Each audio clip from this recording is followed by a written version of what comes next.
Salaamaaleykum chers frères frères et sœurs maa ngi leen di siyaare ñëpp leen bëgg tey ñoo dellu si waat ak yéen ci marketing TV fi seen waxtaanee wàllum work ak income ñu koy waxee comme ni ñu koy xamee ci work mooy liggéey and income mooy ñu koy waxee ci wolof maanaam mooy sa li ngay fayu sa payoor donc tey loolu lañ ñëwee comme sujet tey. Donc, comme que 16h30 moo jot fii nii donc foofu noonu 14h30 moo jot donc ñu joxe 2 minutes pour ñu xaar tuuti rek gars yi ñëwaat tant que ñu jéem a partager wala vidéo bi si seen page donc di leen ziar bu baax et welcome si Marketing TV.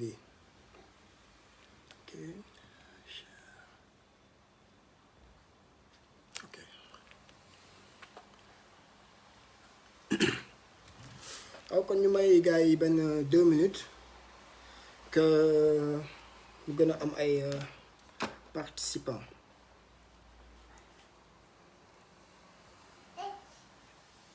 C'est sûr.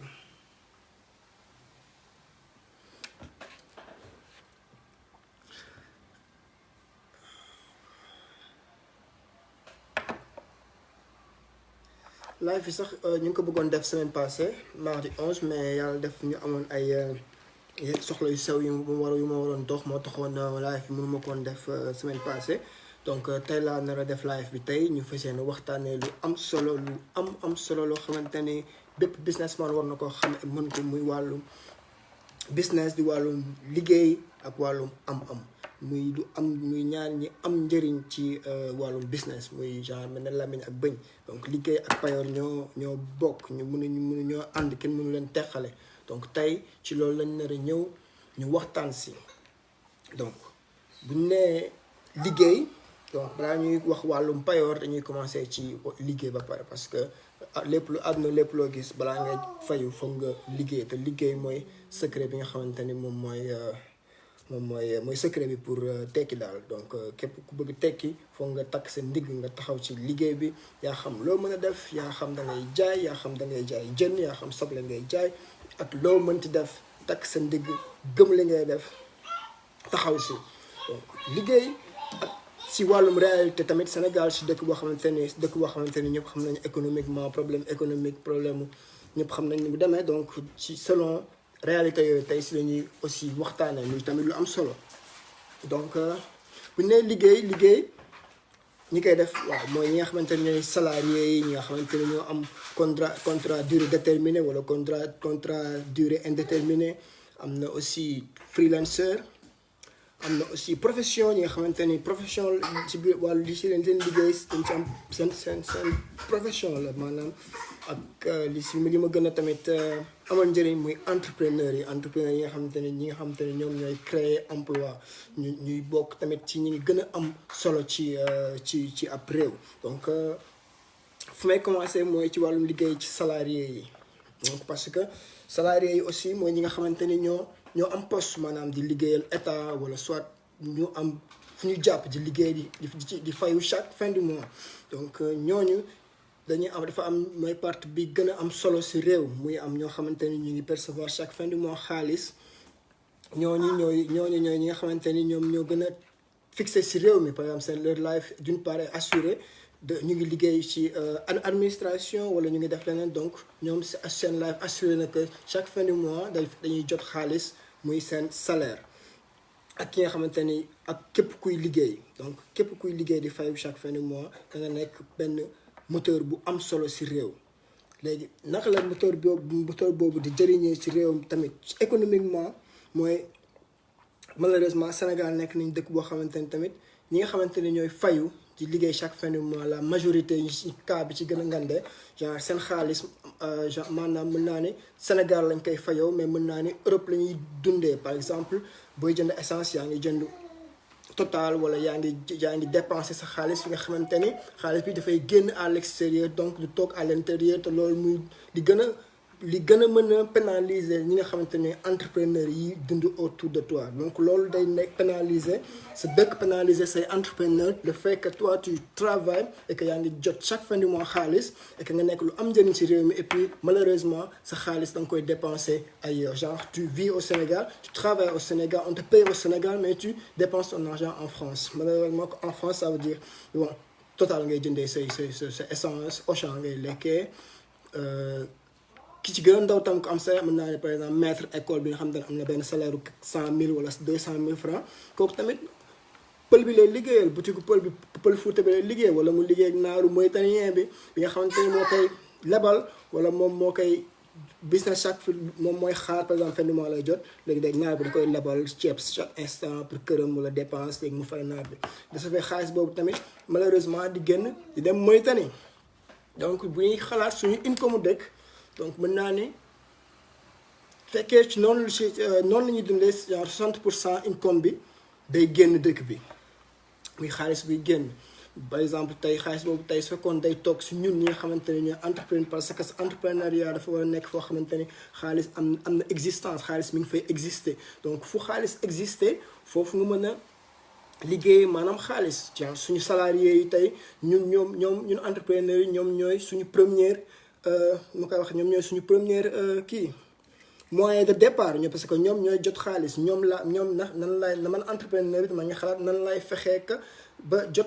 liggéey ak Moussa mi nga xamante ne am na salaire chaque fin du mois loolu su ma amee par exemple 100 personnes yoo xamante ne am nañ salaire wala 50 wala ñeneen ñuy business genre samay clientèle damay bëgg ñu ne clientèle yoo xamante ni bon en fait seen pouvoir d'achat tamit daf siy compter parce que say clients seen pouvoir d'achat bu élevé yow tamit da ngay jóg donc ñu am tamit ci wàllum liggéey ñu am tamit freelancer ñi nga xamante ne ñoom ñooy liggéey di jàng wala ñuy jàng di liggéey loolu tamit ci wàllum liggéey la bokk donc li ci gën a am solo mooy tamit foog dërëm bi di toog ci gaal bi de ce fait que suñu entrepreneur yu ndaw yi tamit li ñuy def ñu mën ci gis seen bopp donc muy lu am solo muy li nga xamante ne tey entrepreneur bi tey par exemple mën na jox liggéey diplômé bi entrepreneur bi mën na jox liggéey expert en marketing bi entrepreneur bi da koy jox liggéey parce que théoriquement physiquement moom mi ngi sur le terrain et puis que soit muy def sel wala muy jaay géej wala muy jaay tàngal de toute façon bu entreprise am bu amee niveau bu muy toll dafay soxla ay nit ñoo xamante ni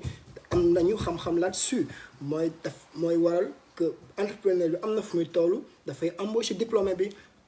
entrepreneur am na fu muy toll dafay soxla expert bi donc entrepreneur bi tamit dañ nekk ñu am solo ci dëkk dañ nekk ñi ñoo xamante ni ñooy avancer loo dëkk par exemple salarié bi mën na changer këram mais pour mu changer monde bi day metti mais entrepreneur tey day changer monde bu dul woon Steve Jobs tey iPhone du am bu dul woon tey kii dafa Microsoft Bill Gates tey bu fekkoon tey mindset bi mu am tey du bokkul ak mindset bi mu am nii donc tey mën naa ni Microsoft du mës taxaw donc lépp looy def muy business aussi am na loo xamante ni day nekk obstacle mën na nekk sa jabar mën na nekk sa xarit mën na nekk sa dëkkandoo genre ñu lay gëmal ni en fait li ngay def doo ci génn mais yow mi si entrepreneur bi li gën a am solo mooy waxoon naa ko la fois passée ngay xam bu baax li ngay def ngay xam sa client nga xam fan la sa xaalis nekk nga dem nga jëli ko parce que sa xaalis fi mu nekk foofu nga koy jëlee loolu mooy sa avancement loolu mooy li nga xamante ni moo lay permettre nga avancer ci sa business dafay am solo aussi nga waxoon naa keroog muy nga xam li ngay def et puis et puis que li ngay def nga make sure nga gëm ni li ngay def gëm nga ko et puis nit ñi bëgg nañ ko may am lu may kii rek la fois passée ma gis télé benn jigéen doon jaay ay buum doon ci internet laa gisee doon jaay ay buum ci daral bi muy affaire bu triste muy nettali histoire am bay jooy ni Sénégal da ngay jàng ba sonn mais ci lii ngay mujj ci jaay ay buum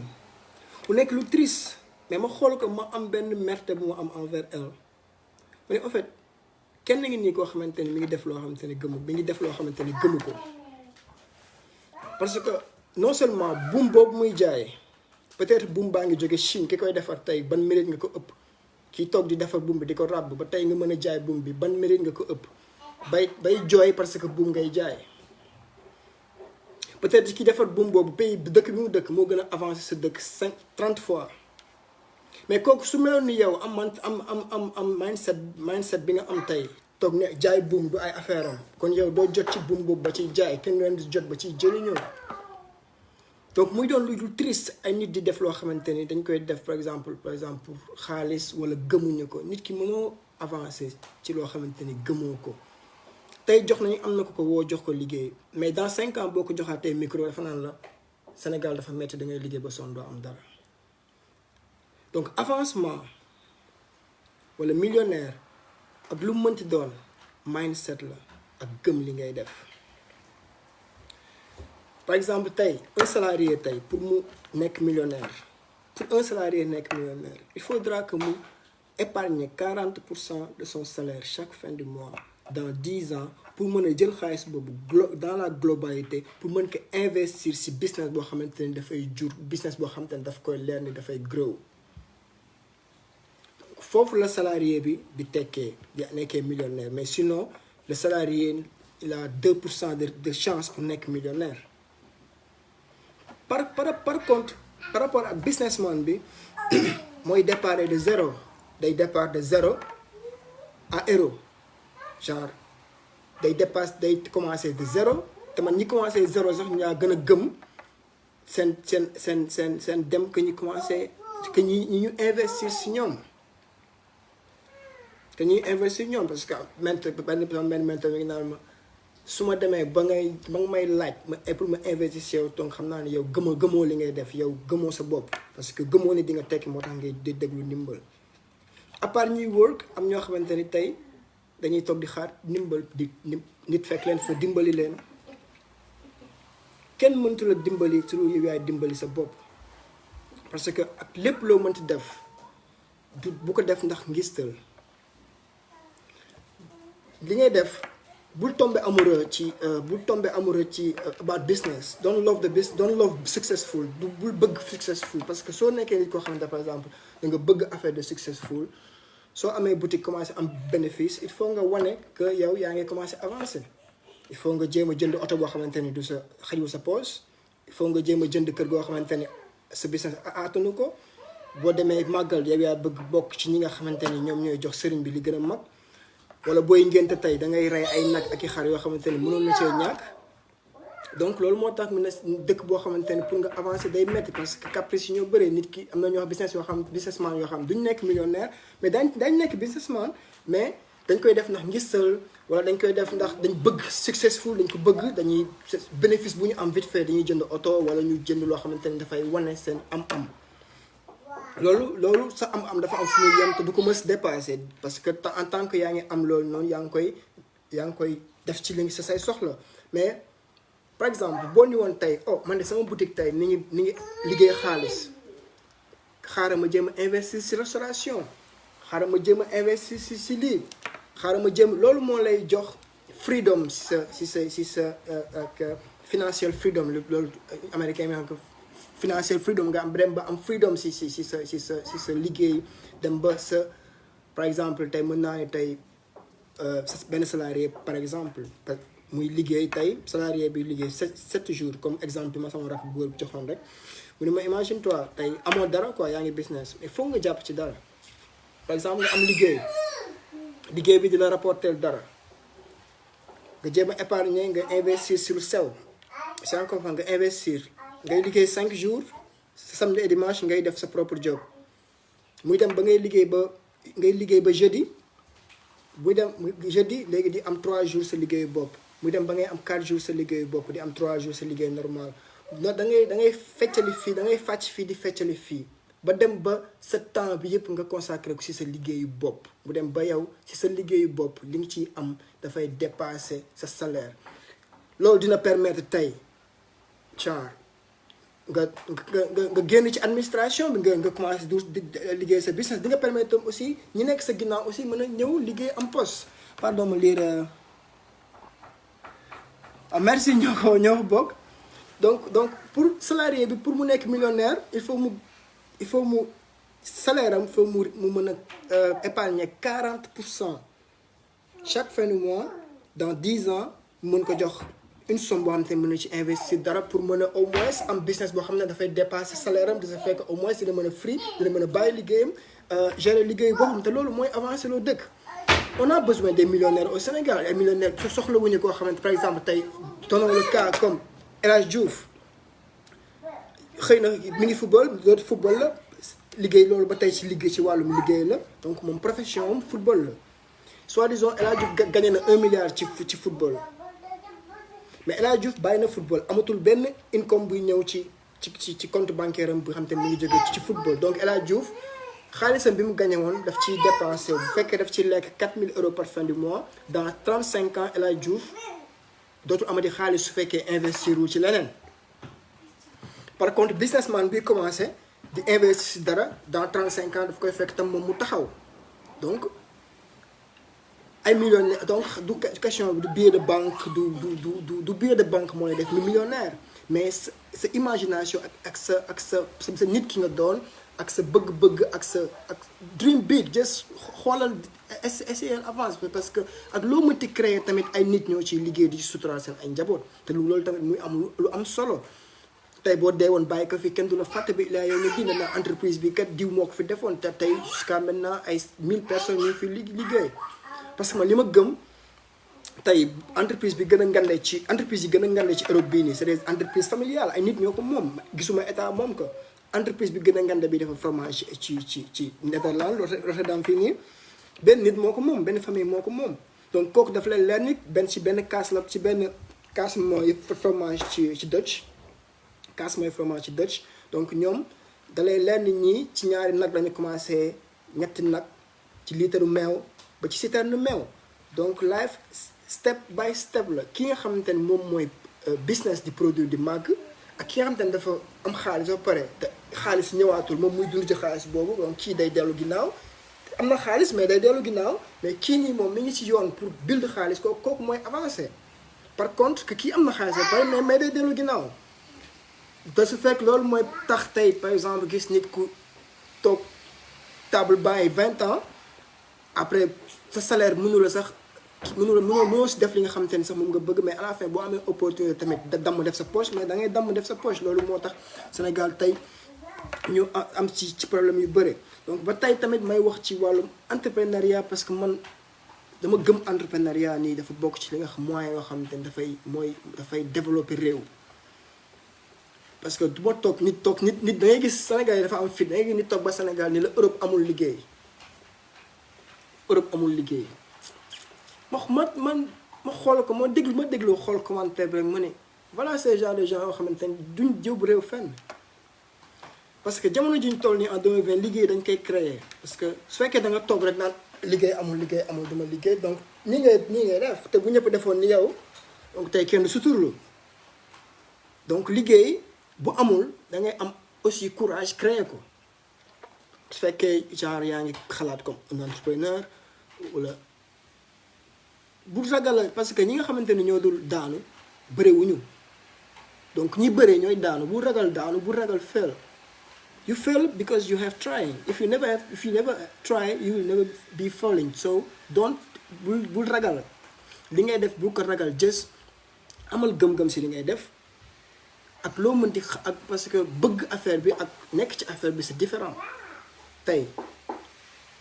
bëgg Sadio Mané taxul a mel ni Sadio Mané mais def li Sadio Mané def moo lay def Sadio Mané bu ñu jaawalee avancement ak nekk ci the wheel ni ñu koy waxee ci anglais sax the mouse in the wheel chaque jour mën na daw 45 kilomètres mais sur place donc moom mi ngi sentir ni mi ngi avancé mais en fait dans la réalité avancé wul on dirait que voilà quoi il mi ngi bouger mais sur place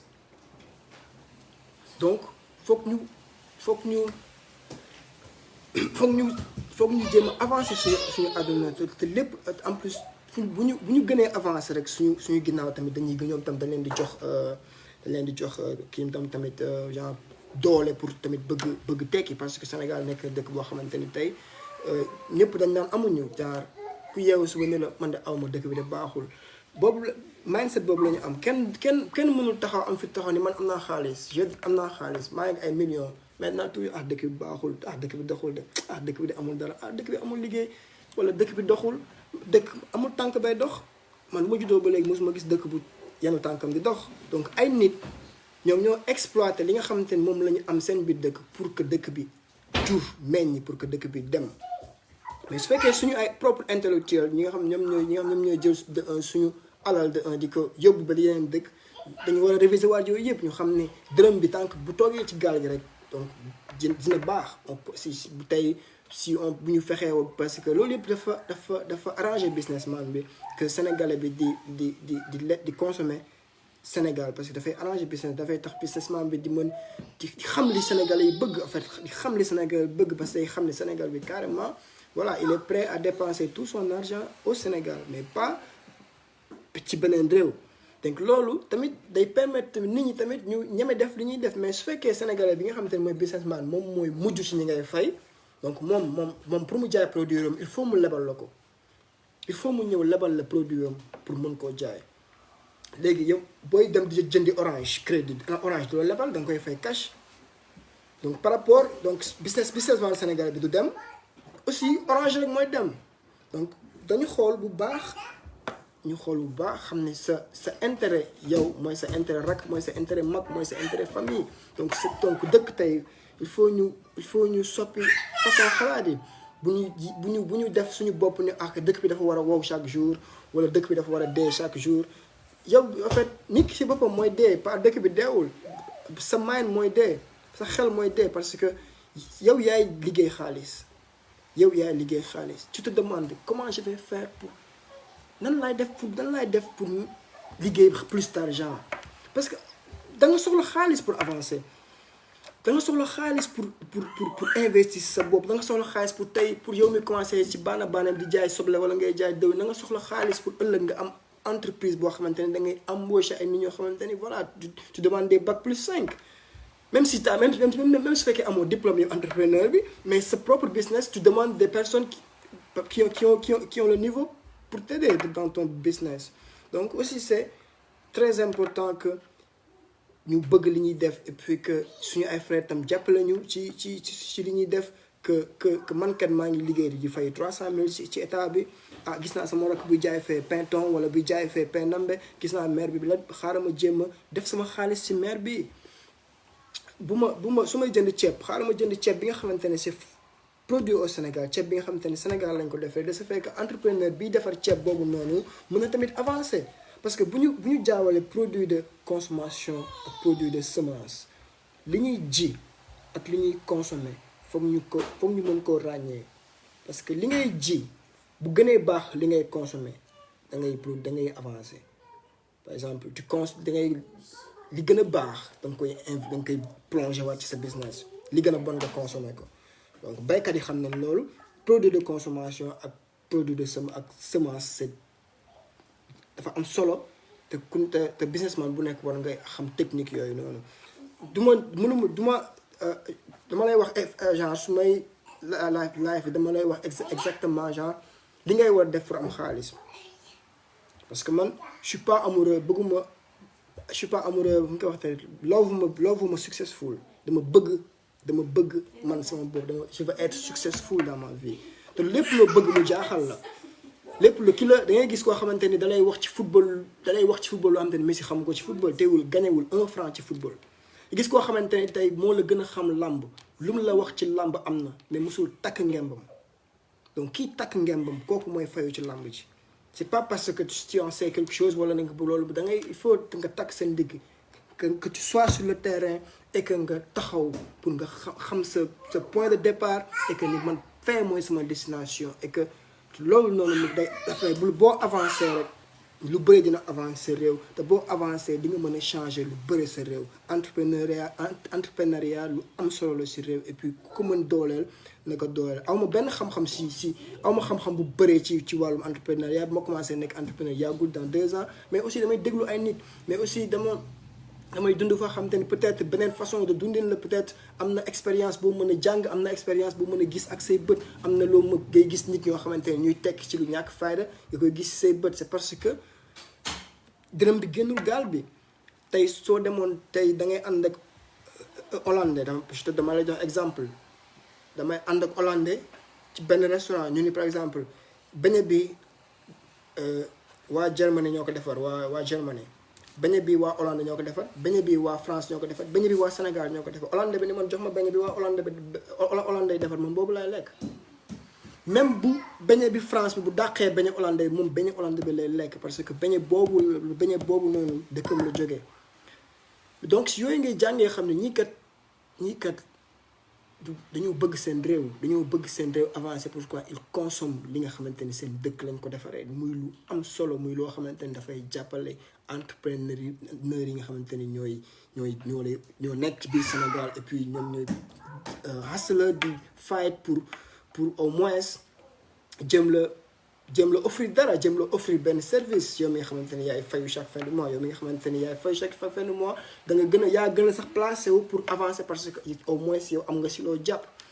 par contre ak koo xamante ni amul si lu mu jàpp dafay def nii rek si dëkk boo xamante ni le cash au fait n'existe même pas vraiment parce que nit ki buy jënd toujours day xool ba day voilà xam ni ñëpp ay Sénégalais lañu on se connaît donc voilà donc defoon naa fi benn note bu ndaw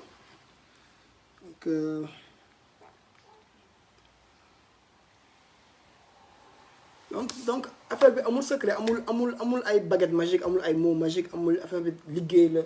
ñàkk jariñu liggéey ñàkk jariñu et puis ak loo mënti def parce que man may toog ak waxtaan ak sama benn mentor mu ni ma ñaata nga liggéey ci année bi ma ne ko temps laa liggéey ci année bi mu ne da nga woon ruus ma dama waroon ruus wax léegi ma waroon ruus parce que lii nii li nga wax nii nga liggéey man su fekkoon dama koy liggéey dootuma sax siggi xool sama jabar mu ni ma la xam la nga war def da nga dem Sénégal nga foofu nga jaay jën mais par exemple tey boo ni woon tey benn Sénégal dama jaay jën tey da koy jëlee lu rëy muy kii daf ma yàpp nee na dama jaay jën mais man xam naa ban façon jaay jën la may wax comprendre naa bu baax xam naa ban façon jaay jën xam na ni tey su fekkoon jën laay jaay xam na man ban façon laa koy jaayee donc kooku xam na bu baax ni man su ma demee Sénégal di jaay jën man damay tekki moom kooku xam na ko bu baax a baax kooku xam na ni ma demoon Sénégal di jaay mango tey damay tekki moom xam na ko bu baax a baax waxuma ko parce que daf may xas waxuma ko parce que daf may wàññi mais daf ma ko wax parce que moo ëpp intérêt parce que moo ëpp parce que mënu ma yow li nga mën a defal sa dëkk mënoo ko def ci dëkku fii nii xamante ni c'est already done fi xamante ni lépp pare na ci gannaaw rek nga mën topp loolu doon bañkat même boo amee sa entreprise da ngay topp ci ginnaaw parce que dafa nekk dëkk boo xamante ni fa pare yàgg na par contre ak Sénégal dafa nekk dëkk boo xamante ni y a beaucoup à faire tey sama benn xarit bu rek dem mi ngi Saint-Louis di def business mu ne ma lan la Saint-Louisien yi daw yi dem Dakar man maa ngi Saint-Louis maa ngi def sama business maa ngi si gën très bien man je comprends pas man xamuma lan la Saint-Louisien def Dakar ma ne ko c'est la même chose ma ne ko loolu ma ne ko lépp la sa opportunité doo ko mës gis y a beaucoup à faire en Afrique Sénégal y a beaucoup à faire mais il faut nga gis ko doo ko xam wala ngay déglu ko xam wala nga doon koo xamante ni nangu nga jàng nga doon koo xamante ni nangu nga déglu nga doon koo xamante ni tey ragaloo daanu parce que ku takkul ngemb doo daanu parce que mën nga daanu tey suba daanu ginnaaw suba mais 4e fois peut-être dootoo mës daanu par contre ak ki nga xamante ni moom day def business pour ngistal moom da koy def parce que dafa bëgg nit ñi gis ni mi ngi jàpp na ci dara daf koy def ndax nit ñi dafa bëgg nit ñi gis ni am na xaalis kooku du dem kooku ci daanu lay dëkk parce que dafa bëgg nit ñi gis que il est successful jarul wanewu sa bénéfice ak lu mu bëri investir que ci leneen fexeel bu sa rakk jàppul ci dara fexeel waxtaan ak moom ngeen teg projet lu ñu war a mën def parce que kat yow ni nga toogee ci kër gi man kese maa liggéey et puis loolu baaxul loolu man duma dem yow doo dem dëgg dañ ko dañu war a bàyyi di fen suñu bopp dangay gis koo xamante ne day def ngandim ngénte mais xar bi sax dañ ko may après day bàkku soon ngan di xaftaan xar bi dañ ko may donc yooyu avancé wu réew mënoo fen sa bopp li nga amul pour ko ñoddi boo amul xaftaan tabaski amul problème sol sa jean ak sa t-shirt tant que amuñu mindset boobu du ñu avancé su fekkee yow da nga foog ni dafa la war tabaski bu nekk da nga war a sol gañe laa pour kan tabaski yàlla nanguwul gañe laa da nga foog ni tabaski bu nekk da nga war a sol gañe laa sol mbaraki cher pour non li am solo mooy heure boo amee soxla làmb sa poche faj ko gëm liggéey parce que liggéey moo am solo liggéey moo lay avancé loo liggéey mooy changer réew ñi koy créer tamit ñi koy créer ñoo kenn mëntu leen fay ñi koy créer kenn mëntu leen fay donc nañ gën a bëgg li ñuy def et puis ak loo mën di def même booy jaay buum ci daral ga bu mu bul jooyee parce que da ngay décourager ñeneen ñi parce que xale bu jigéen boobu doon jooy ci daral gi tey ñaata nit la découragé ñu doon bëggoon jaay buum tey ku bëggoon jaay buum dara sa dootoo jaay buum parce que dafa taxaw tuuteel liggéey boobu dafa taxaw jooy kanamu télé li jooy mais kooku ëppul benn mérite ëpp ko ki nga xamante ne mooy toog di ràbb buum bi ba tey moom mu koy mën di jël buum boobu di ko jaay biir daral ga pare muy jooy elle a osé pleurer c'est grave parce que voilà quelqu'un qui fait loo xamante ni gëmu ko doo ci tekki jox nañ ko liggéey ma waxaat ko dans 5 ans boo ko dawaatoon ni que soxna si joxoon nañu liggéey yaa dans 5 ans noo gisee liggéey bu la Sénégal a ngi nii da ngay liggéey ba sonn doo am dara donc affaire bi si ñun la suñu mindset la donc tey thème bi affaire liggéey la ak am payoor ak lu mu mënti doon loolu mooy doon thème bi comme que binduma ko dama mën naa ko fàttali à chaque moment donc ma ñëwaat ci xoolaat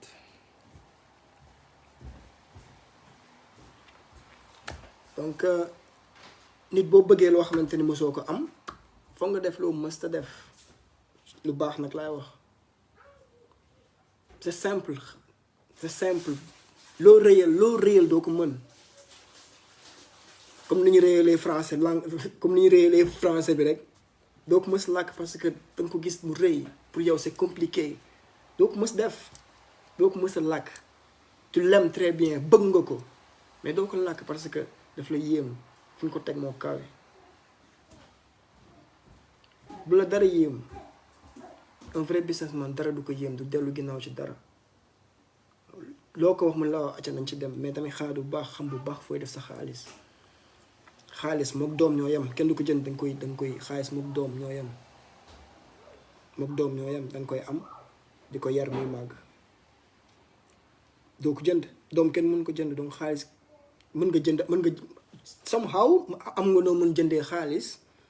am na noo mën jëndee xaalis mën na nekk nga am xaalis ba pare jënd lu taxaw a pare loolu loolu la ñuy wax jënd xaalis mais à la base xaalis mook doom ñoo yem du lu ñuy jënd lu ñuy am la lu ñuy wut la am ko yar ko tàggat ko mu màgg jariñ la lu ci am solo la parce que man position bu laa taxawee position de motivation parce que mënuma la expliquer loo dul comprendre parce que pour man damay wax pour rien donc man dama bëgg na loo xamante ni man incha allah mën naa dox ci mbedd sax nit dama ni ma yow de bokk nga ci ñi ma motiver tey ba tey maa ngi am lii man loolu moo tax damay def vidéo yi que sama expérience bu ndaw ak lu mu mënti ndaw même bu ma xamul dara sax même li may wax bu dee jëriñ ay xale wu juróomi at sax man pour man c'est bon parce que au moins jël naa part taxaw wax parce que tey Sénégal malheureusement duñ jox micro bi ak télé bi duñ ko yóbbu fañ ko war a yóbbu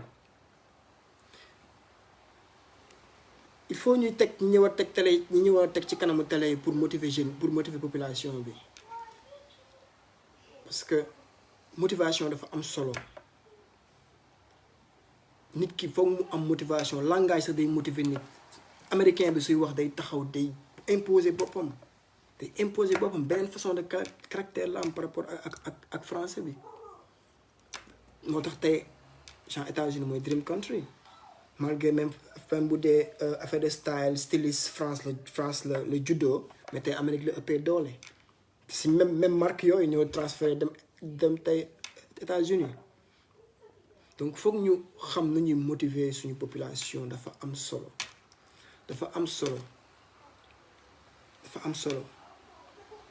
donc tey sénégalais bi tey gëm na boppam sénégalais bi bëgg na liggéey sénégal moo ëpp entrepreneur si monde bi Sénégal bëri na entrepreneur même booy bëri na ñuy jaay ci mbedd yi bëri na ñu bëgg tekki mais dafa am mais seen genre vision bi mooy ok naa liggéey ba am passe Europe motivation à court terme la quoi mais par exemple ku am motivation à long terme nga xam bu baax yow ak fu mu mënti doon si monde bi ak fu mu mënti nekk tey xam nga loo xamante ni wala nga jàng loo xamante ni dina la dimbali foo mënti dem ci àdduna jàng bëri nay façon donc nañuy dooleel suñu entrepreneurs yi suñu liggéeykat yi nga xamante ne ñoo nekk suñu dëkk di nga xamante ne di fayu di nga xamante ne ñoo am salaire ñoo ñi nga xamante ne ñoom ñoo gën a d'une manière gën a stable pour mën a jéem ñoom bu ñu nekkoon businessman ay businessman yu baax yu graaw la ñuy doon parce que ay nit yu jàng lañ imagine que sa cursus àdduna yëpp ngay jàng de 8h à midi 8h à midi màgg ak moom 8h à midi di màgg di jàng ba école parce que ay jàngkat tamit parce que voilà duma yu ñëpp jàng nañ mais nañ dooleel entrepreneur yi am na solo trop nañ leen dooleel et puis que ñu xam ni ñoom mën nañ jox liggéey ku mu mënti doon entrepreneur mën na jox liggéey sa président entrepreneur mën na jox liggéey ku mu nekk parce que boo am na fooy toll ba sa entreprise toll fa ay da ngay créer liggéey en fait gëmal sa bopp ku nekk intellectuel nga ci sa domaine yaa xam ci loo qualifié mais mën nga nekk intellectuel ci loolu noonu donc xool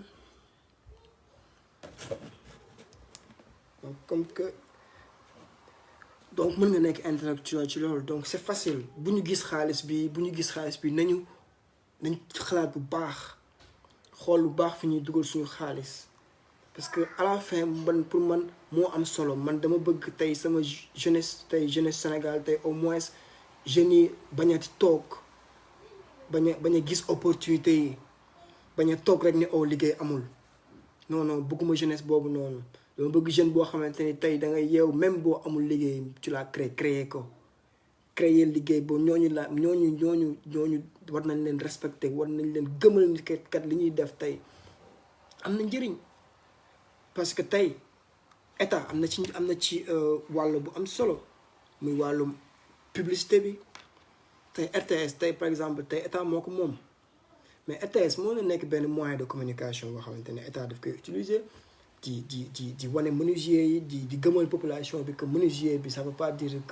que da nga nekk menuisier rek da nga war pauvre wala doo am dara wala doo mës nekk millionnaire c'est pas vrai léegi foog am benn politique de sensibilisation boo xamante ni gouvernement moo koy def mu jaarale ko ci télé bi nga xamante ne moom moo ko contrôler pour dooleel liggéeyu ndaw yi nga xamante ne moom la Sénégalais yi di xeeb muy menuiserie muy mécanique te en plus ñu investir ci loolu noonu parce que dafa am solo nit am na nit ñoo xamante ne tey bu ñu gisee menuisier mu avancé wul du ñu bëgg nekk menuisier parce que bëgg nañu nekk leneen bëgg nañu am xaalis mais xamuñu comment xamuñu naka lañ ko war a mën a amee xamuñu fan lañu war a mën a investir seen xaalis parce que jànguñu ko parce que peut-être tàggatuñu la si donc tàggat bi dafa am solo tey état bi tey war na mën a utiliser tey yenn moyens de communication yi pour tàggat sénégalais yi ñi nga xamante ni ñoom ñoo successful ñoo commencé nekk millionnaire biir Sénégal et puis que ñooñu ñu leen di jox micro ñuy wax ak jeunesse bi fi ñu jaar di wax jeunesse bi seen ay obstacle ñoom kese ñoo mën a motiver jeunesse bi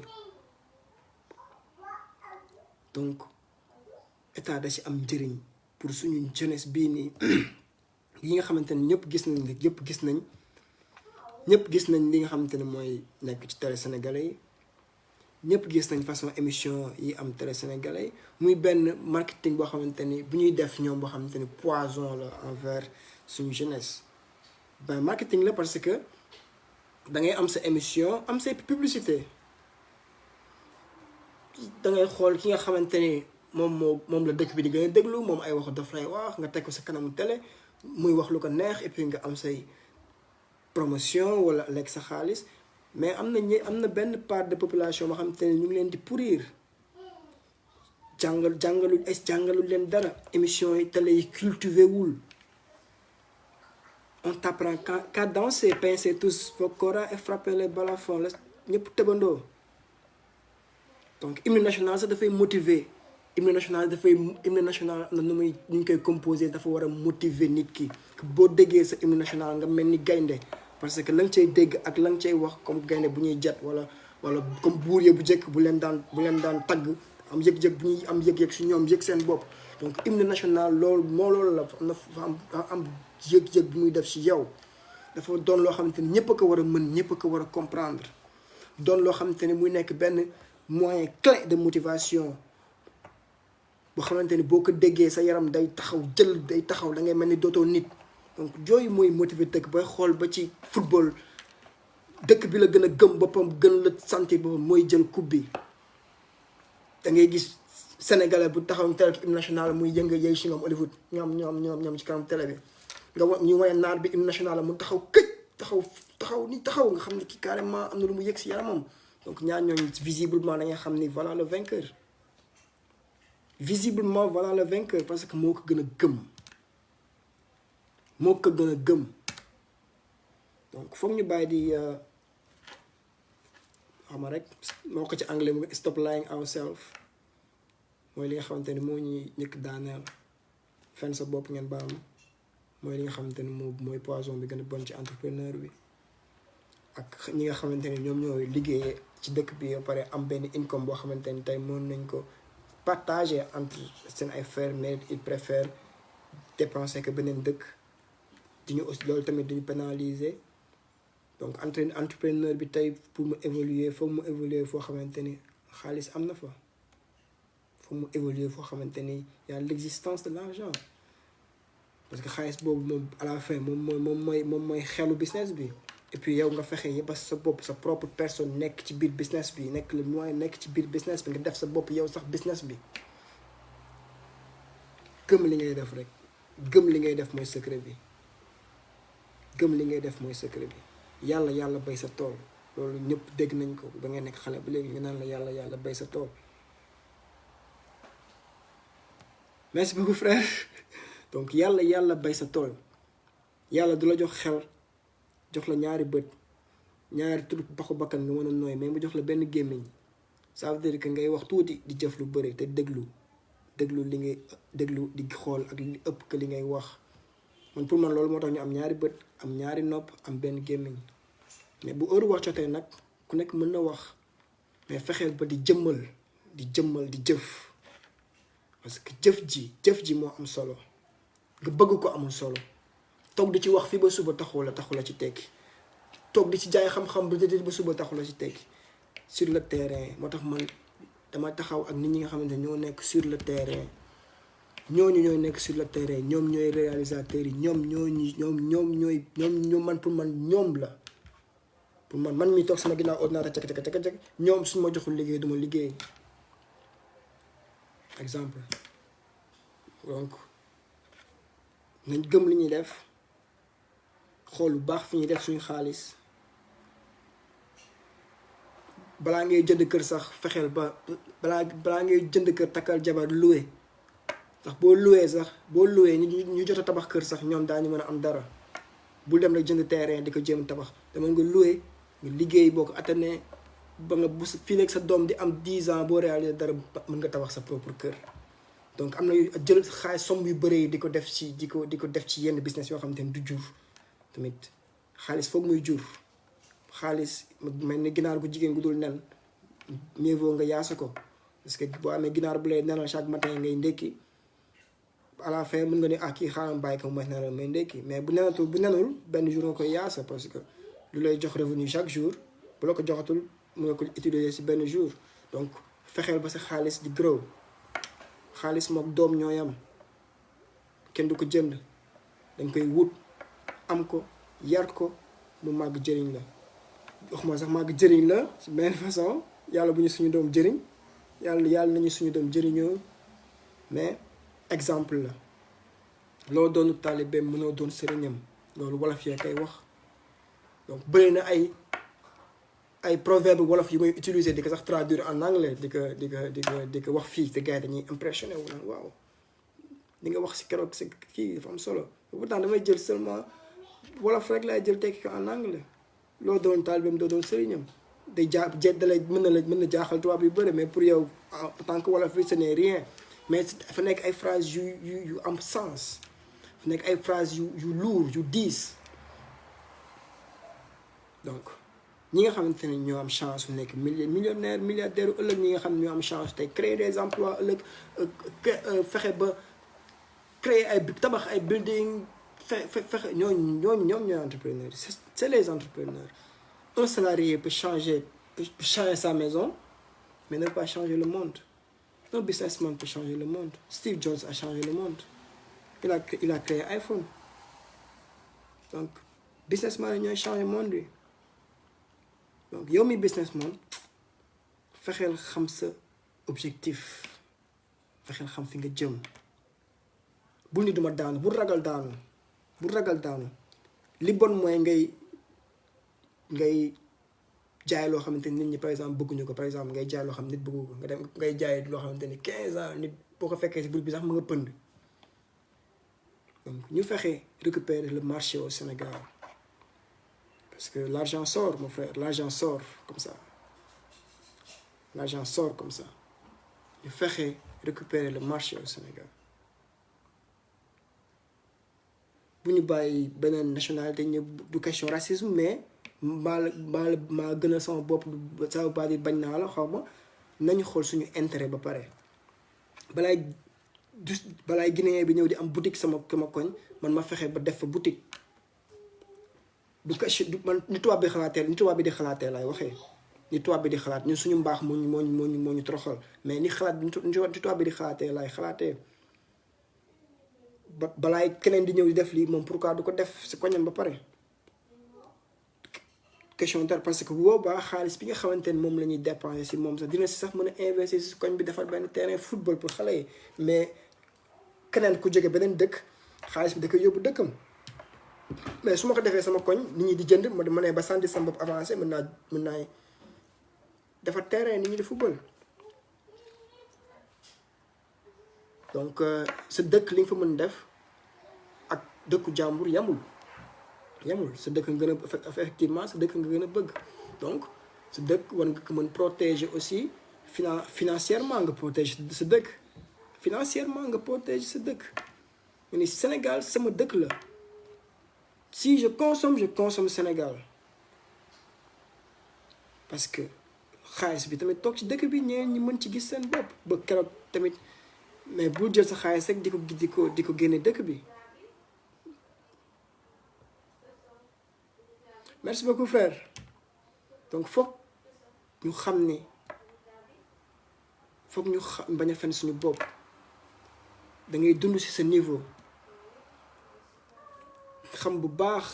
fi ngay investir grain de consommation grain de semence mënul yam toujours di ngay semewaat moo war a gën a baax ngay keep sa mind donc loolu moo lay permettre nga avancer sa life du question xaaral ma jënd oto bi pour nit ñi xam ni tekki naa wala xaaral ma jënd kër gi pour nit ñi xam ni tekki naa bul yemale sa tekki foofu noonu fexeel ba dépasser say rêve parce que yow sa bopp boo dépasser say rêve man tamit da nga may permettre man sama rêve mën a jóg parce que s'il y a plus de milliardaires il y aura of course plus de millionnaires et il y aura aussi plus de voilà foog am ñu am pouvoir fexe booster affaire yi jóg ci kaw pour ñu au moins ñi mën a am opportunité aussi mën jóg dangay gis koo xamante ni tey day liggéey ci administration lay liggéey bon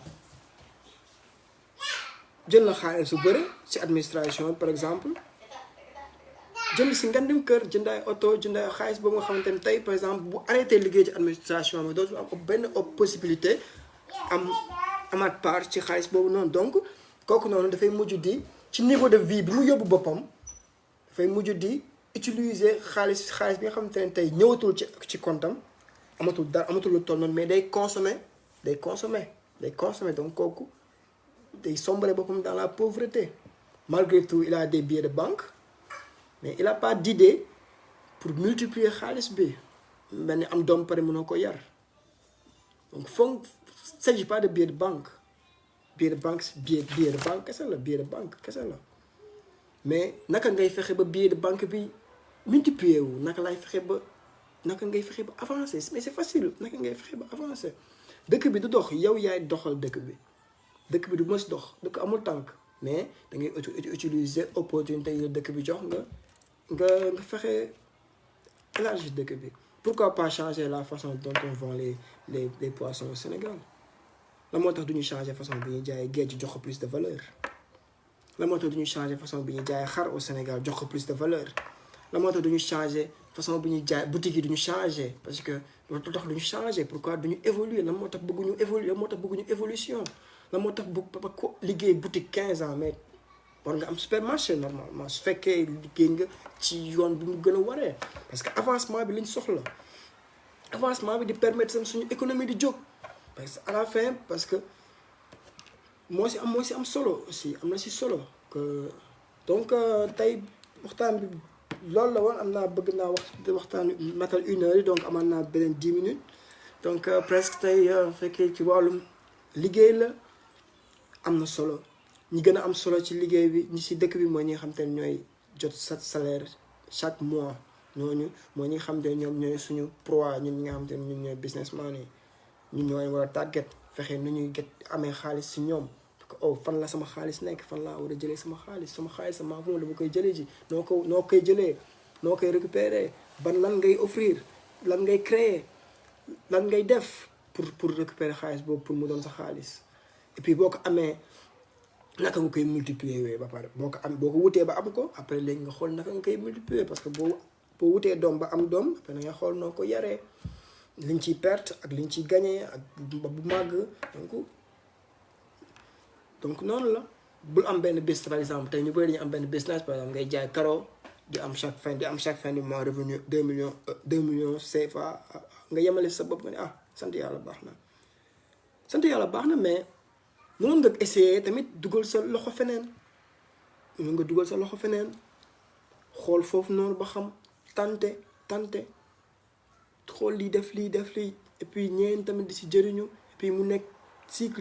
di tourner di avancer et puis tamit gëm-gëm am na si solo tamit foog ñu gëm li ñuy def bu nax suñu bopp amul ay xëy suba tekki wala julli ñaan yàlla yàlla def wàcc pour man yàlla wàccoon na ak ñun bu mu lay joxee xel pour xalaat ak ñaari loxo ak ñaari tànk donc yàlla wàccoon na ak ñun donc bul toog gëm ni rek non man sama pauvreté bi yàlla ma ko teg sama ñàkk bi yàlla ma ko teg yaa ko teg sa bopp lan moo tax nga war a ñàkk lan moo tax nga war a ñàkk lan nga ñàkk ba war a ñàkk da ñàkk loxo wala da nga ñàkki bët wala da nga ñàkki nopp lan moo la tax ba nga toog war a tëj sa bopp si pauvreté parce que c'est ici mën nga réussir nit ku nekk mën na réussir mais ci mindset bi da ci am solo façon de penser bi ak façon bi ngay defee say affaire da ci am solo et puis tey donc loolu la woon donc tey du mës a jeex mën nañ toog fii di waxtaan fii ba suba mais dama koy yemale fii donc ba beneen yoon xam naa ñu mën a waxtaan tamit ci beneen sujet na nekk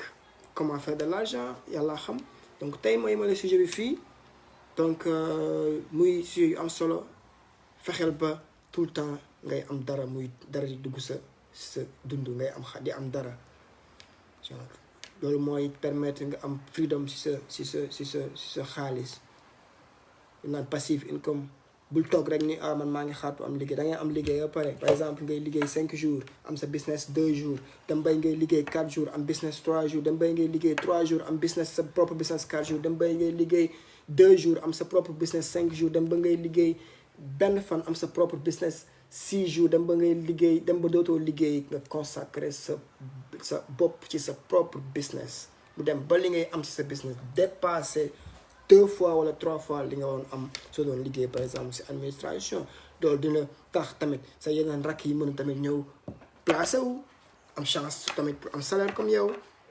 nga joxe exemple tey dangay gis ay par exemple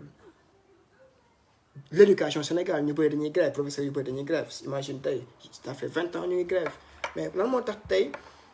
ok ñoom ñu ngi grève xam nañu état bi doon dimbali et puis tamit ay jàngalekat lañu war ñu accepter ni waruñu bàyyi élèves yi di traîner ci mbedd bi waru seen responsabilité la pour ñu keep élèves bi di ko jàngal loolu ñoom ñoo ko choisir lañu bëgg donc su fekkee dañuy grève tey ñoom dañuy obligé quitter école bi dañuy obligé quitter classe bi élèves bi dootul dem école te loolu ñoom bëgguñu ko au fond amul benn maître bu ko bëgg amul benn professeur bu bëgg loolu parce que dañu la majorité bëgg na li ñuy def seen activité la donc bu demee ba ñoom ñuy grève tey boobu ba léegi état subvention yi leen dimbaliwu leen te ñoom ñoo gën a am solo ci dëkk muy docteur jàngalekat ak médecin docteur ak militaire armée genre ñooñu ñi gën a am piliers yi gën a am solo mais ñooñu grève bi ñuy grève état fekk leen si mais nan dajaloo def seen groupe fexe kenn ku nekk di génne 10% ci salaire am ñu fexe dans 2 ans 3 ans ñu investir ci benn affaire boo xamante ni gëm nañ ko et puis buñ ci investir ñu jàngal nañ jàngal nañ booloo parce que l'union fait la force nañ booloo comme ni ñuy dem di grève nañu bàyyi état du leen dimbali état mën nga am liggéey mu lebal nga jënd kër mais du la mës a lebal nga jënd seen ay dépôt donc voilà noonu la demee foog kaay liggéey entre eux et puis xool ñu dajalee benn somme boo xamante daañu ci mën a créer seen propre business bu doxee ñoom ñëpp daañu ci mën a génn ba après kenn ku nekk mën demal sa bopp et puis que ñu mën a def leneen et puis nga voilà mën na nekk buñ ko gëmee boo ko gëmee rek incha allah borom bi mën na nekk et puis que bu ragal daanu ku takkul ngeen bu doon daanu et puis obstacle bu mu mënti doon taxaw sa kanam bis tànk yaa ngi xam fi nga jëm rek voilà amul benn njëriñ bu la dalee sax di nga ree mais di nga ne voilà man xam naa fi ma jëm xam naa sama destination et puis voilà j'y fonce oui donc lii la woon tey mes frères et sœurs su fekkee am ngeen question mu ngeen ko bàyyi ci commentaire yi et puis ñu mën a gën a mais bi xóotal waxtaan bi ci commentaire yi mën na nekk et puis buñ di ragal di laajte buñ di ragal di boo mënul laajteel am na nit ñuy def fii ay live yoo xam te ne xam nañu wàllum business am nga bëgg nga def business bul suivre page bi rek di topp live yi di regarder mais da ngay xool aussi yow tamit noo mën avancer ci message bi nii nga xool message bi kat na laa si nag message yi may déglu et puis di ko suivre nan laay def aussi ba avancer si su fekkee aw ma benn xam-xam si wàllu business et puis am naa moyen pour investir et puis que mën naa dem ñi ma xam laaj ñi nga xamante ne ñoo ci xam dara ñu jox la aussi conseil loolu tamit day baax ci sa business et puis di leen ziar yi ñëpp na temps bi moo bëriwul di leen ziar et puis di amaat yéene defaat beneen live boo xamante ni ci uniquement ci wàllum peut-être comment faire de l'argent mën na nekk comment faire de l'argent wala leneen parce que ma koy bëgg di toppante étape par étape puis que voilà donc bu beneen yoon di leen siyaare ñëpp seen frère Henri à plus tard ciao ciao